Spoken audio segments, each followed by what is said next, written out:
Hello, guys, and welcome back to the podcast. Today, I wanted to make this episode on the common misconceptions about fat loss and just how there's so many women who are under the impression that fat loss is not sustainable, that if they're in a calorie restricted period for too long, that their hormones will get messed up. There is just so much nuance and myths behind fat loss, a calorie deficit, and all of the things that go into weight loss. So I want to clear up the air as a functional health coach, as a past bodybuilder who knows what it takes to lose a significant amount of body fat, especially not even coming from a high body fat percentage. Now, let me just preface right now, I am currently striving to lose about 10 to 15 pounds. I've lost 9 pounds. I think I've got about 5 to 6 more to go, is kind of my goal. And I already started at a lower body fat percentage. I haven't got a DEXA scan, but my goal is to get a DEXA scan. But just from looking at me, you can see that I'm already not a person that has a ton of fat to lose. If it was just the average eye, the typical eye looking at it now from my own standpoint, I would be like, oh my gosh, I have a lot of fat to lose, but I don't. And so, therefore, me going into a calorie deficit is I'm probably going to have to go into more of a deeper deficit than somebody who has way more fat to lose because they already have so much energy stored in their body through fat, if that makes sense. So, say the more overweight you are, you're going to have more energy stores to tap into, meaning you can eat probably more than you think and lose fat. Or if you've been in a dieting phase for so long, your body now adapts to that baseline metabolism. For example, say I am I start my calorie deficit at 1900 calories. Okay, cool. I lose a couple pounds, then I plateau. All right, I bring them down to 1800 calories. Cool. I lose a couple pounds, plateau again. Bring them down to 1700, lose some more, plateau. You get what I'm saying. The more that you lose, the more that your body's going to adapt because this is your new baseline. You have less mass on you, therefore, less energy stores. And so, this is why you should not be dieting all of the time. This is why you do need to have structured phases where you are in a maintenance phase and not just in a calorie deficit. And I see so many women crash diet way too hard. This is why I have women that who work with me in Areva Wellness who we do a year because, and most people, they stay with me for 2 3 years, more than that, because they do know that it goes in phases, especially for the women who do have 50 to 100 pounds to lose. What were to happen if I brought their calories down all the way to 1200? What happens is they would plateau, and it would either be they need to take a diet break and go back up to maintenance. In May, yes, you may gain a couple pounds, but you're not going to gain all that weight back. And so it is important to know that if you do want to lose weight, you are going to have to take things in phases. You are going to have to bring your calories back up for a period of time so that you don't have to dig yourself into a deeper hole. That's when the thyroid issues, when we see hypothyroidism, that's when that starts coming to play. That's when we start to see decline in estrogen and progesterone. I've seen this in myself just from doing low carb diets. My estrogen has plummeted significantly. Your testosterone goes down, your libido comes down. And so this is why it is very important that you do take fat loss through cycles and that you do get into a maintenance phase. I always say that maintenance is the goal. You should not be strictly in a calorie deficit all the time. And this is why it's important to understand these things. And so, for one, either get a coach, or for two, listen to this, take the knowledge, and apply it.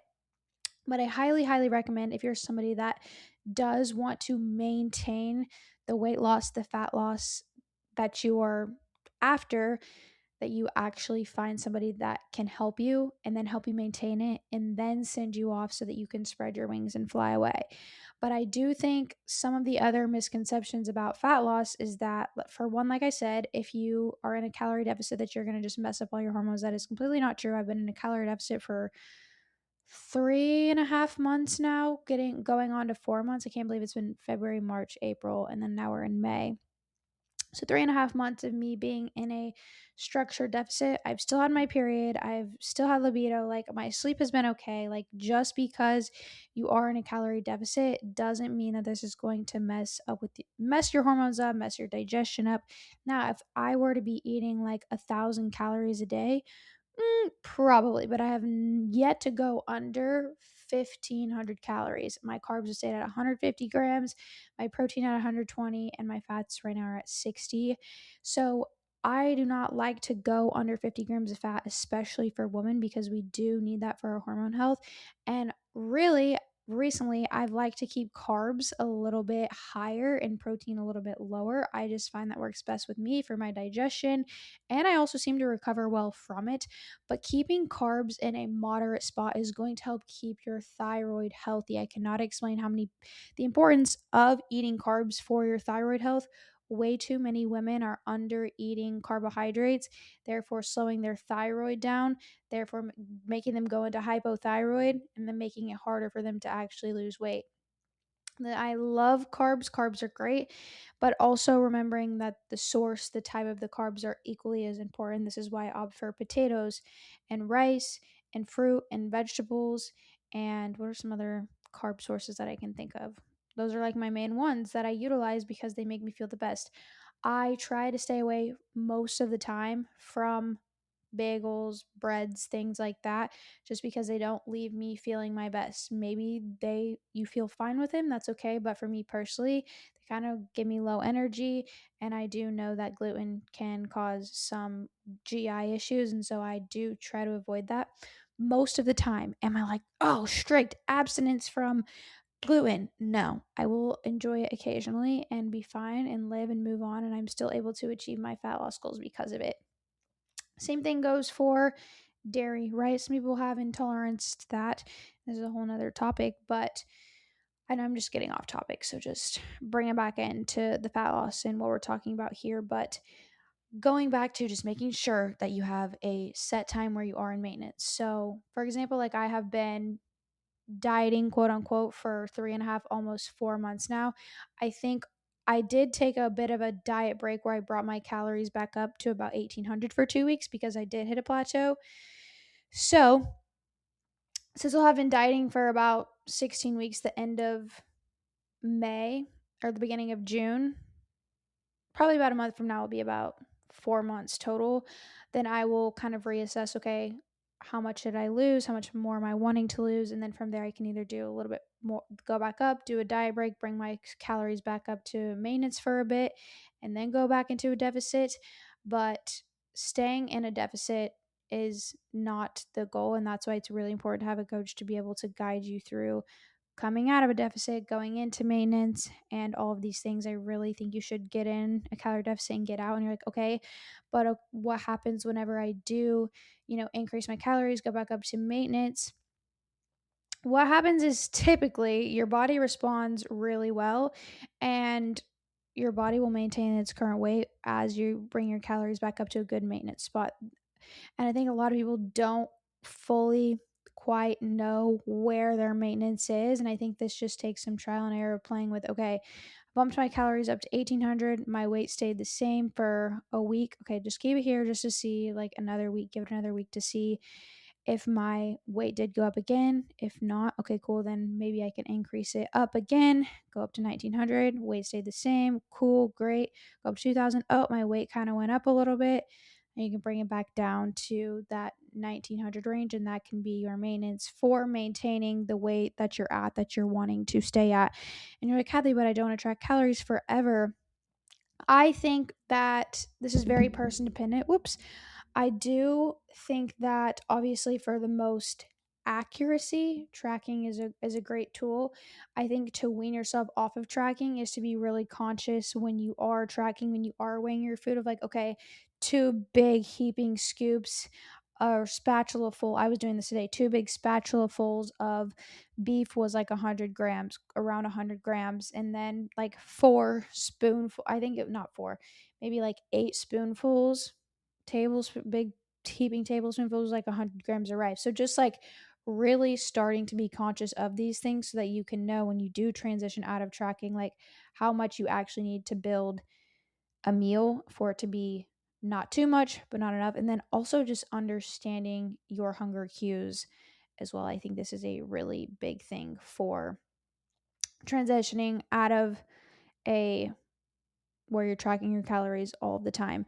I will say that tracking your calories and tracking your macros is going to be the most efficient, most effective, quickest way for you to lose weight. And I know a lot of people are like very anti, I don't want to weigh my food, I don't want to track it, which is fine. You can still see results from that. However, you're going to see much more consistent results because you're going to be consistently eating the same amount each day. Whereas if you're just eyeballing, you're not really tracking, you don't know what, the inconsistencies of your days can be off. Therefore, your weight can be fluctuating and you don't really have a clear picture of the data. And I think data is so important when it does come to fat loss. Some other things that I did want to mention as well when it does come to losing fat is there are so many factors inside of it. And a lot of people are like, my hormones, my age, my PCOS, my menopause, all of these things can influence and impact your ability to lose weight, but or you're like, I have hypothyroid, whatever it is, it does not prevent you from losing weight, guaranteed. There should be no reason with those things why you can't lose weight and why you can't lose weight without incorporating a fat loss drug, which I'm not against. I'm not anti. I have clients who have used it. I'm just saying you need to nail in the basics first. First one being sleep, sleeping 8 hours through the night, not waking up, and then also waking up feeling rested and rejuvenated is huge. Having consistent sleep and wake times is also a really big one. Like you go to bed at 9, you wake up at 5 every day. Whatever it is, stick to it majority of the time. I notice personally, specifically on the weekends, if I go to an outing, if I do something, that really messes with me. And I just feel more tired come Monday morning.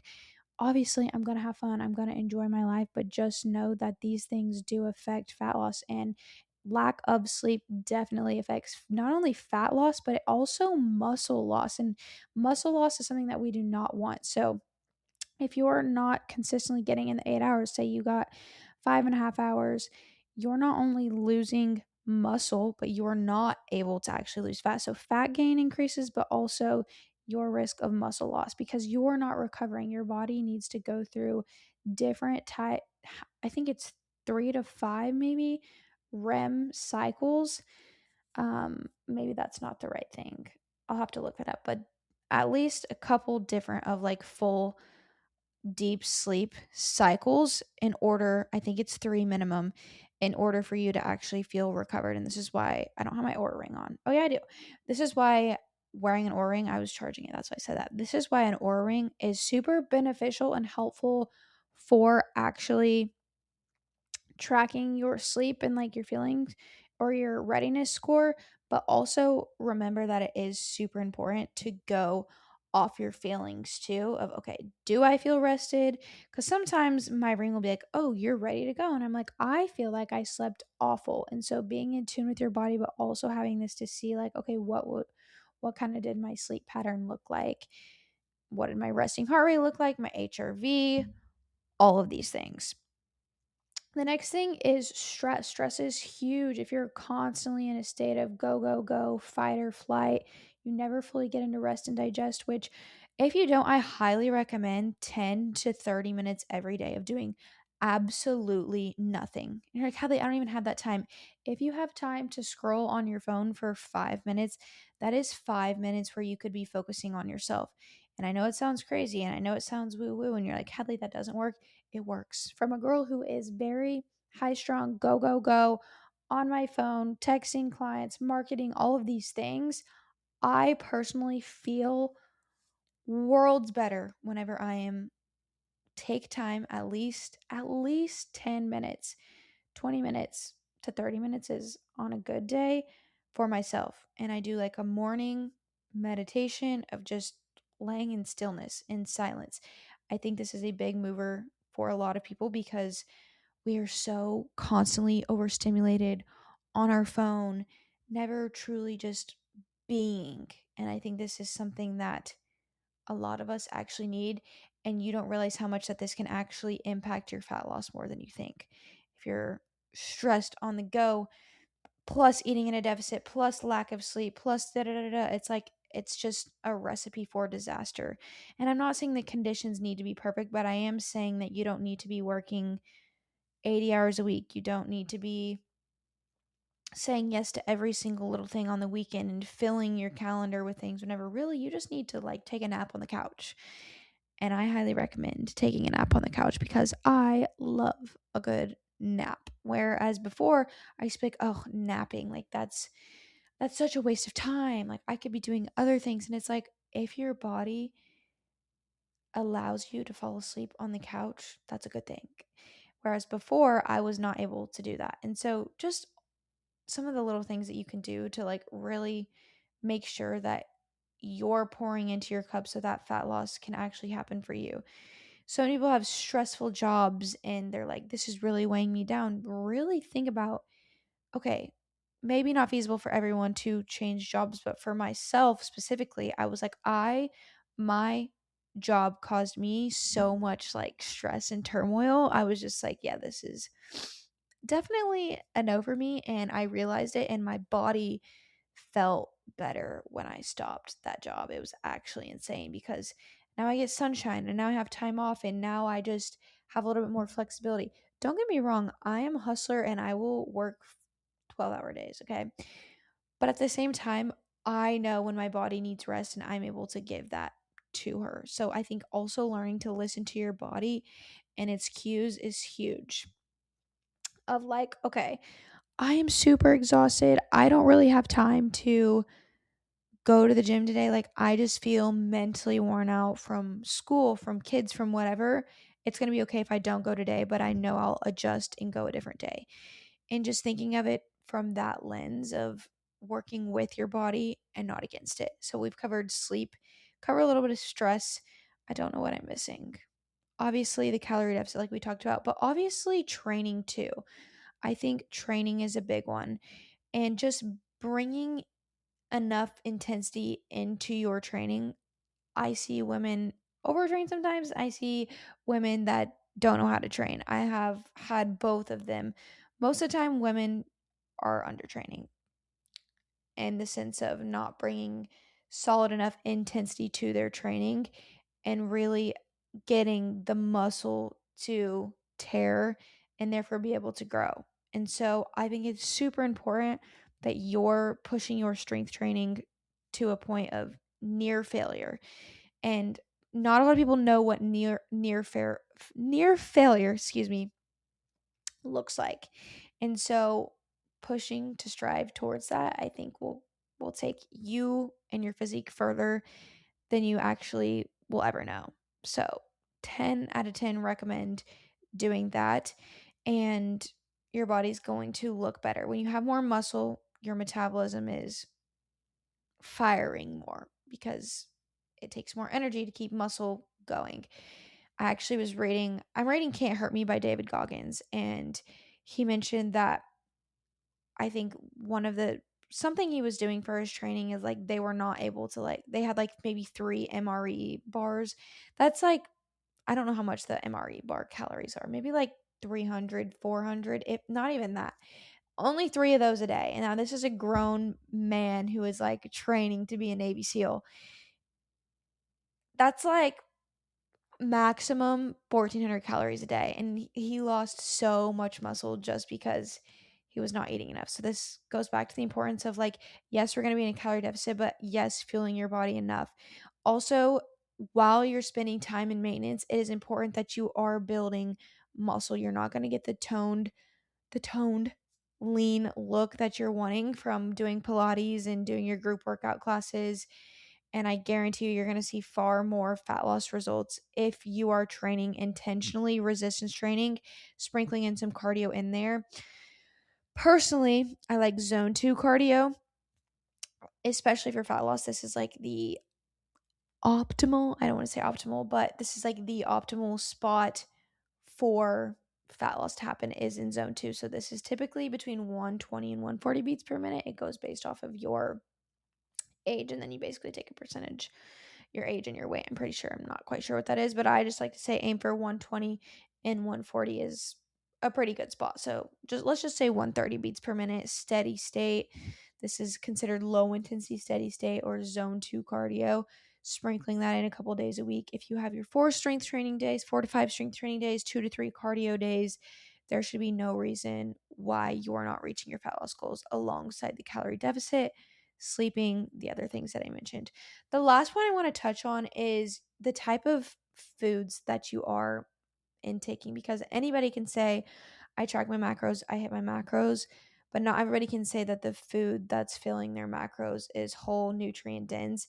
And I really do believe that when you are fueling your body with these types of foods, your digestion's good, you recover better, you sleep better, you just feel better mentally, which makes the process so much easier. And you actually see results faster and you see better results because you're not inflamed from the excess consumption of ultra processed foods. So that's my last little tidbit. And I think that pretty much covers everything that I want to talk about on fat loss. And like, there is no secret. If you look up, how do I lose fat? This is it. I think it's just the matter of actually applying it, because so many people want something magic to happen, something magical and quick, when in reality, it's like, nope, you're going to have to track your calories and weigh your food and go to the gym and actually prioritize your sleep instead of scrolling on TikTok all night.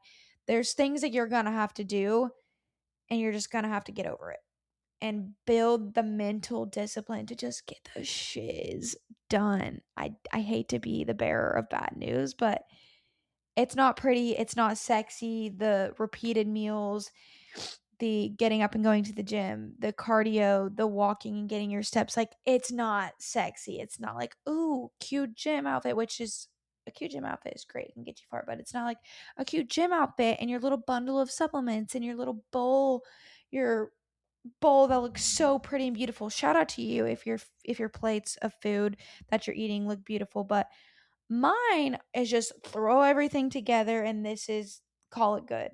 And that's how I've gotten my results. It doesn't have to be pretty, it doesn't have to be fancy, it doesn't have to be this long drawn out recipe that you're trying to fit in My Fitness Pal and you're trying to do macro friendly this and macro friendly that. If you have the time and the energy to do that, kudos to you. For me, I'm about efficiency. This may sound bad, but if I didn't have to eat to keep myself fueled, I probably wouldn't, just because it is time consuming and I do like to just be quick and easy. And I'd throw things together when everyone's like, ooh, I want the thing that's going to taste the best and look the best. And it's like you're wasting more energy trying to find the most perfect thing when it's just like, just throw shiz together, really. Your beef, your potatoes, your vegetable, whatever it is, there's your meal right there. That's it. Yes, I'm all for having fun meals, great. But on a day-to-day basis, I think the more simpler that you can keep it, the more easier you're going to be able to stick to it. Because I used to be the person that was like, ooh, let me do macro friendly this and that. And just keeping things simple takes the mental effort out of it. I probably eat the same things of a different variation each and every week. And that's how I'm able to get results quickly. I can think of many people who have been trying to lose weight for a long time and they just try to overcomplicate everything, when in reality, if they would just repeat the same thing every day, every week, they would have the results. It's the boring, the mundane that people don't like, but it's what's actually going to get you the exact thing that you want. So that's where I'm going to sign off on today's little episode, but I hope you guys enjoyed this and I will see you in the next one. Love you. Bye.